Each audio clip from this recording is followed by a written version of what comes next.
John Campbell here with the market report from Winter Livestock here in La Junta, Colorado this Tuesday, June the 20th. Pretty typical summertime receipts, a little over 400 cattle. Numbers will stay light with all the moisture around. That's a good problem. No test on the lightweight calves, but I kind of thought the packages that we saw maybe had a little softer undertone to them. Some 560 weight steers up to 232, 750 at 211.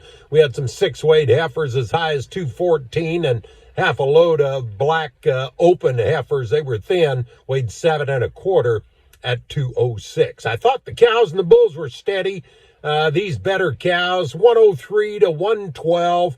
Thinner cows, low yielding cows, 85 to 95. The bull trade, mostly 120 to 133 if they had some meat on them, with a high of 137.5. We did have a few older pairs, black cows, broken mouth. They had 300-pound calves on them, up to $2,100. Folks, I am always amazed at how we want to hang our hat on some of the most insignificant policies, programs, and legislation that face our industry, thinking that, if we get this through, it's going to completely change everything for the better. While our biggest concern seems to simply roll on unchecked, and I'm talking about the Packer monopoly.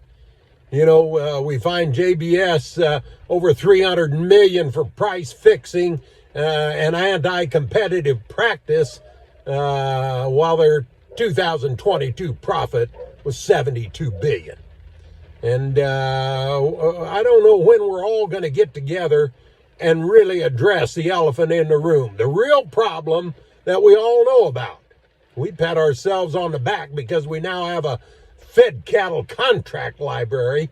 What a waste of time, effort, and money. You name me one person who's using it in their marketing decision, or for that matter, anybody that's ever even looked at it. You don't know who wrote the contract or who it's between. No names, no numbers, no teeth. We have a voluntary country of origin labeling program, and nobody uses it. Here's a news flash. The consumers, they don't care. We're the only ones that care about it.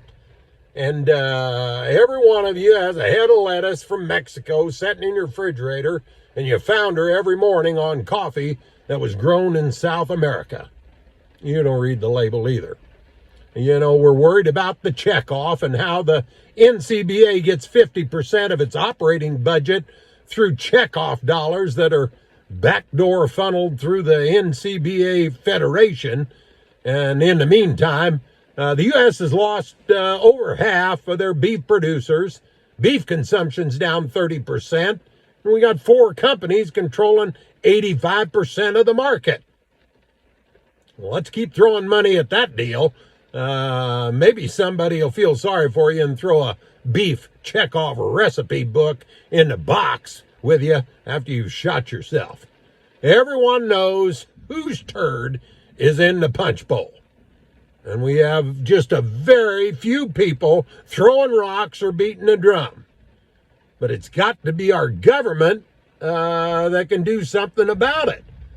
Well, hell, only a handful of them care or try to do something, and the others really don't give a shit what our little 2% of the population thinks it needs to survive. You know, the cattle market's high now, and everybody forgets about our main problem. Well, it's high because nobody's got any, and you don't have any inventory. And I ask you, at the end of the day, how much better off are we? I'll talk to you next week.